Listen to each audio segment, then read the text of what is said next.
Question number 5 देखिए। Question number 5 में क्या बोला है, a car moving at a constant speed covers 340 kilometre in 5 2/3 hours, find the distance covered by it in 1 hour. एक car है जो कांस्टेंट स्पीड से मूव कर रही है, मतलब सेम स्पीड से। ठीक है, तो देखो कार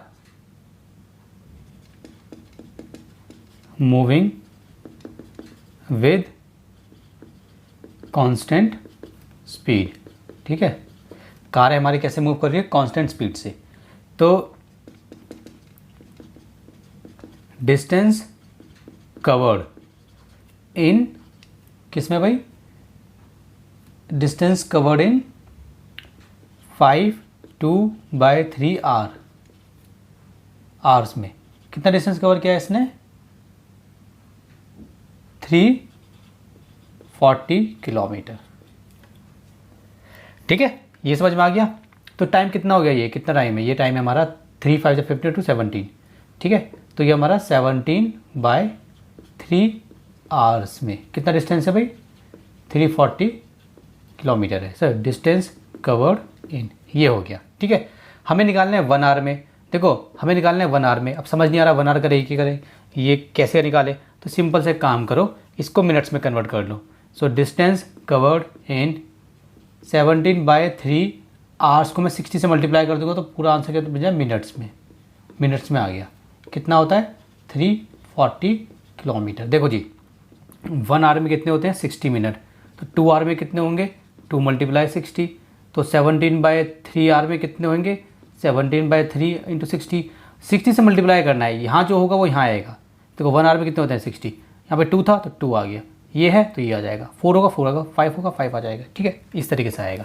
ठीक है जी, तो इसको डिवाइड करो, 3 1 × 3 2 × 6। ठीक है, तो कितना हो गया हमारा। ठीक है, इसको अगले स्टेप में लिख लेते हैं, डिस्टेंस कवर्ड इन 17 दूनी 34 340 मिनट्स। ठीक है जी, कितना हो गया 340 किलोमीटर। ठीक है, अब देखिए हमें निकालना है 1 आवर का। ठीक है, तो 1 आवर में कितने, देखो 1 आवर में कितने मिनट्स होते हैं 60 मिनट्स होते हैं, याद रखना। ठीक है, तो हम निकालते हैं अब डिस्टेंस कवर्ड इन 1 मिनट। किस में निकालते हैं 1 मिनट। 1 मिनट में कैसे निकालेंगे, तो 340 डिवाइडेड बाय 340 ऐसे निकाल लेंगे। ठीक है, किलोमीटर है ये, ऐसे हो गया ना, डिवाइड करा तो कितना आ गया 1 किलोमीटर। देखिए जी ये सिंपल, जैसे हम कैलकुलेशन करते हैं ना, 5 पेन जो हैं 50 रुपये के हैं, तो एक पेन कितने का होगा 50/5। जब ज़्यादा से कम पे आते हैं ना तो इसको डिवाइड करते हैं।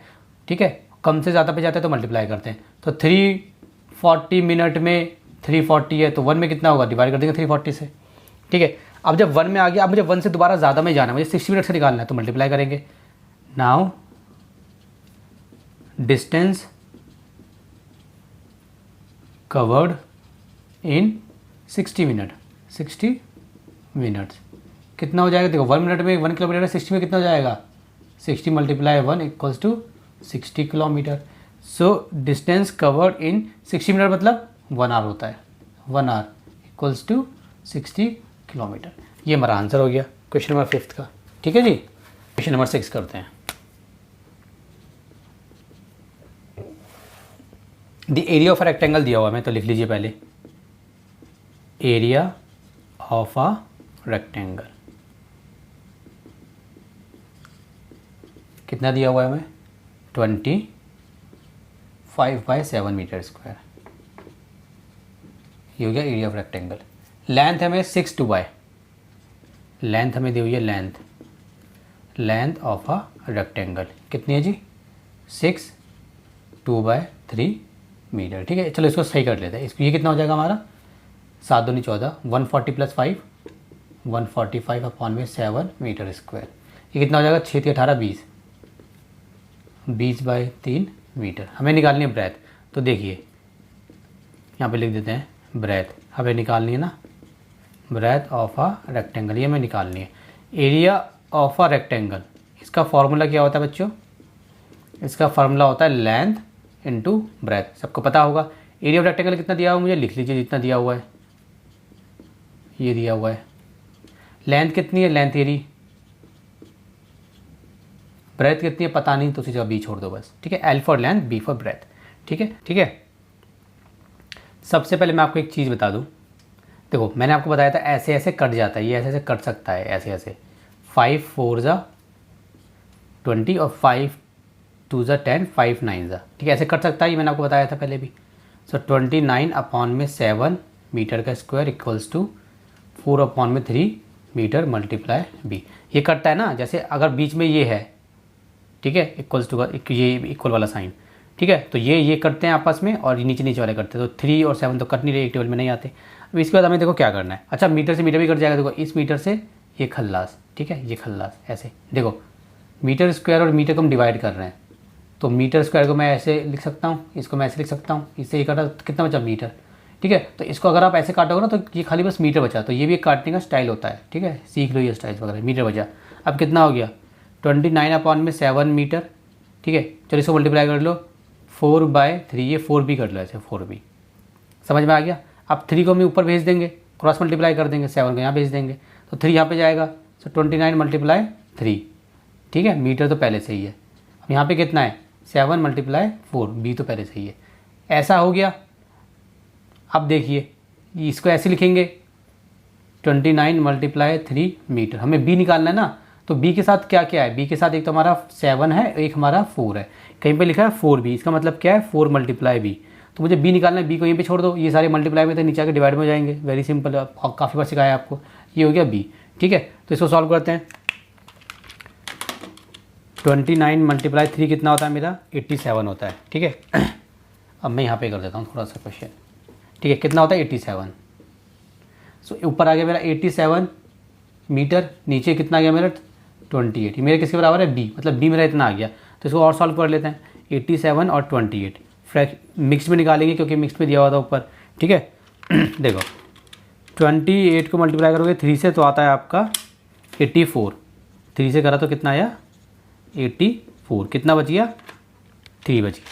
तो देखो कैसे लिखेंगे, नीचे तो वही नंबर आता है जो होता है 28 है तो 28 ही आएगा, जो बच जाता है वो ऊपर आता है। अब इत्तेफाक से जो यहाँ पर है वो भी सेम ही है, ठीक है, ये किसके बराबर हो गया b के बराबर, किसमें मीटर में, तो मीटर यहाँ लिख देंगे, ठीक है। तो b का हमारा आंसर कितना हो गया 3/28 मीटर, ये हमारा b का आंसर हो गया, ठीक है। चलिए इसको रब कर देते हैं। क्वेश्चन नंबर 7 देखिए, क्वेश्चन नंबर 7 में क्या है, a large can of milk contains इतना लीटर मिल्क, ठीक है। If the entire milk has to be poured into smaller container each of capacity इतनी, find the number of containers required. देखिए कैसे आपको करना है, सिंपल,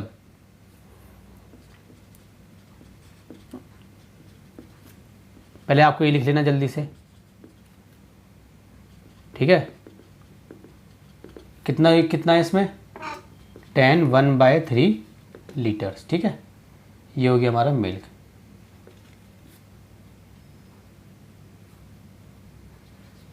इतना तो हमारा मिल्क हो गया, तो हुआ कितना ये मिल्क 31/3 लीटर्स, ठीक है, ये हो गया हमारा। अब हमारी दूसरी कौन सी है, छोटी वाली है, अब हम लिखेंगे मिल्क इन स्मॉलर कंटेनर। जो छोटा वाला है हमारा कंटेनर वगैरह, उसमें कितना मिल्क आ सकता है, उसमें आ सकता है 110/21 लीटर्स, उसमें इतना आ सकता है भाई, ठीक है। तो कितना हो गया 21 और 10, 20 देखो 21 और 10 को प्लस कर देंगे 1 2 3 31 अपॉन में 21 लीटर, ये इतना मिल्क उसमें आ सकता है। हमें क्या निकालना है, हमें निकालना है नंबर ऑफ कंटेनर्स रिक्वायर्ड। देखो कैसे करेंगे, पहले दो चीज़ आपको सिंपल लिख लेनी है, उसके बाद लिखना है आपको नंबर ऑफ कंटेनर्स रिक्वायर्ड। मतलब ये कह रहा है कि भाई ये इतना सारा ये जो मिल्क है, ये वाला मिल्क ज़्यादा है, ठीक है। तो 31 के 3 हिस्से करो, 31 के 21 हिस्से करो, ऑब्वियसली बात है इसमें ज़्यादा बनेगा। तो कह रहा है कि 31/3 लीटर मिल्क को हमें छोटे छोटे कंटेनर्स में डालना है। तो कितने कंटेनर्स में डालो, 2 में पूरा हो जाएगा, 3 में पूरा हो जाएगा, कैसे निकालेंगे, एक कंटेनर में इतना आता है, तो देखो हम इसको कैसे निकालेंगे, इसको आपको कैसे करना है, ये आपको लिखना है ऊपर वाला, ये जिसमें ज़्यादा मिल्क है, देखो 31/3 लिखना है और इसको डिवाइड करना है किससे, इससे 31/21 से, ठीक है। बाहर लिख देना लीटर्स ऑफ लीटर, बस लीटर लिख दो, ठीक है। देखो समझाता हूँ, थोड़ा समझाता हूँ, देखो ये मेरे पास फॉर एग्जांपल जगह है, ठीक है। अब मान लो पूरी जगह मेरी 100 है, कितनी है, बस 100। इसमें 100 लीटर कोई चीज़ आ रही है, कितनी आ रही है, 100 लीटर आ रही है, 100 लीटर्स। अब मैंने इसमें मान लो कि छोटी आ रही है। अब मान लो कि ये छोटा सा एक, इसमें कितना आ रहा है, इसमें हमारा 10 लीटर्स, कितना आ रहा है, 10 लीटर्स। तो मान लो इसको उठा के मैं यहाँ पे रखता हूँ, मान लो मैंने उठा के यहाँ पे रखा, तो ये मान लो ये हो गया, मान लो ये आ गया, इसमें कितना आ रहा है, 10 लीटर्स आ रहा है, 10 लीटर आ रहा है, ये यहाँ पे आ रखती है मैंने। तो बताओ मुझे ऐसे कितने डब्बे इसके अंदर रखने पड़ेंगे, ऐसे मतलब मुझे कितने डब्बे भरने पड़ेंगे, बेसिकली एक ही बात है ना। मैं अंदर रख के दिखा रहा हूँ ताकि आपको समझ में आ जाए। तो देखो मैं क्या करूँगा, 10 हो गया, मान लो ये भी 10 हो गया, 10 हो गया, 10 हो गया, 10 हो गया, 10 हो गया, 10 हो गया, 10 10 10 10 10, ऐसे करते करते चलूँगा, गिन लूँगा, एक गिन लूँगा, ठीक है। लेकिन अब मैं यहाँ तो मैं वो करूँगा नहीं काम। तो मैंने कहा अगर एक 10 में आ रहा है, ठीक है, तो मैं इस पूरे को डिवाइड कर देता हूँ 10 से, इस पूरे को मैं 10 से डिवाइड कर देता हूँ। तो 100 से मैंने डिवाइड करा 10 से, तो आ गया 10। तो मुझे इसके अंदर 10, मुझे ऐसी 10 छोटे छोटे कंटेनर भरने पड़ेंगे। सिंपल सी चीज़ है ना। देखो 10 भरा तो कितने बचे, 90 बचे, फिर 10 भरो 80 बचे, फिर 10 भरो 70 बचे, फिर 10 भरो, फिर 10 भरो 60 बचे। ऐसे करते करते 10 फिल करते चले जाओ, आपका खत्म हो जाएगा 10 में, ठीक है। तो डिवाइड करना है बेसिकली, ठीक है। तो उसी तरीके से मैंने डिवाइड कर दिया। मैंने इस तरीके से डिवाइड में क्यों लिखा है, क्योंकि ईजी होता है। इसको मल्टीप्लाई में चेंज कर देंगे, 21/31 आ जाएगा, इससे ये कट गया, 3 7 जा, बाहर कितना था, सॉरी लीटर्स नहीं आएगा ना यहाँ पे, लीटर्स क्यों आएगा भाई, नंबर ऑफ कंटेनर्स रिक्वायर्ड है ना, तो लीटर्स नहीं आएगा, ठीक है। तो कितने यहाँ पे आएगा 7, ठीक है। तो नंबर ऑफ कंटेनर्स कितने हो गए, नंबर ऑफ कंटेनर्स कितने हो गए हमारे, 7। ये हमारा आंसर हो गया, ठीक है जी। चलिए अगला क्वेश्चन करते हैं। क्वेश्चन नंबर 8 में क्या है, the product of two number, product का मतलब होता है multiply, the product of two number is 23, पहले लिख लो, प्रोडक्ट ऑफ टू नंबर्स कितना है जी, 23, 3/4, मतलब कितना हो गया, मल्टीप्लाई कर लेते हैं जल्दी हो जाएगा। 23 को मल्टीप्लाई किया हमने 4 से, तो हमारा आया 92, 92 में हमने 3 प्लस कर दिया, 95/4, ये है प्रोडक्ट, ठीक है जी।